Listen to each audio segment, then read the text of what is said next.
बीडमध्ये स्विफ्ट गाडीतून शेळ्या चोरणारी टोळी गजाआड. 4,85,000 रुपयांचा मुद्देमाल जप्त. नमस्कार, आपण पाहत आहात महाराष्ट्र जनता न्यूज.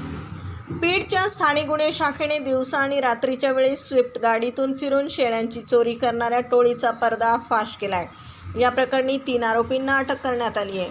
बीड शहरातील खंडेश्वरी देवी मंदिरासमोरील ग्राउंडवरून पोलिसांनी सुभाष विटकर, रफिक बेग, रशीद बेग आणि इम्रान चांद शेख या तिघांना त्यांच्या ताब्यातील स्विफ्ट गाडीसह ताब्यात घेतले. चौकशी दरम्यान या आरोपींनी वडवणी, धारूर, नेकनूर आणि तलवाडा पोलीस स्टेशनच्या हद्दीत शेळ्या चोरीच्या 6 विविध गुन्ह्यांची कबुली दिली आहे. पोलिसांकडून आरोपीकडून गुन्ह्यात वापरलेली स्विफ्ट कार आणि रोख रक्कम असा एकूण 4,85,000 रुपयांचा मुद्देमाल जप्त करण्यात आला आहे. सदरची कारवाई बीडचे पोलीस अधीक्षक नवनीत कावत यांच्या मार्गदर्शनाखाली स्थानिक गुन्हे शाखेच्या पथकाने केली आहे. पुढील तपासासाठी आरोपींना वडवणी पोलिसांच्या स्वाधीन करण्यात आले. बीड प्रतिनिधीसह महाराष्ट्र जनता न्यूज.